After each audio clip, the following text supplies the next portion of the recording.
আজ আমি আর পৌলমি ফার্স্ট চলে যাই কাশেশ্বরী স্কুলে। কাশেশ্বরী স্কুল কমপ্লিট করার পর কৃষ্ণনাথ স্কুলে ঢুকবো বলে রেডি হয়েছিলাম, বাট শুনলাম ওখানে নাকি এবার পুজো হয়নি। তো কাশেশ্বরী স্কুল কমপ্লিট হলে চলে যায় স্কোয়ার ফিল্ড, যেটা আমাদের পুরোনো আড্ডাখানা। সেখানে মিট করি তন্ময়ের সাথে। তারপর আমরা বেরিয়ে পড়ি টেক্সটাইলের উদ্দেশ্যে।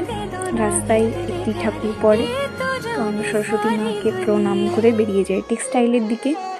টেক্সটাইলে একটা অন্য চমক অপেক্ষা করছিল, গেলেই বুঝতে পারবে।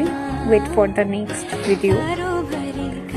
আর এটা হলো তার অল্প কিছু নিদর্শন। Really I was missing my college. যাওয়া হয়নি, হ্যাঁ কি আর করা যাবে। তো এইগুলো আমার কলেজ।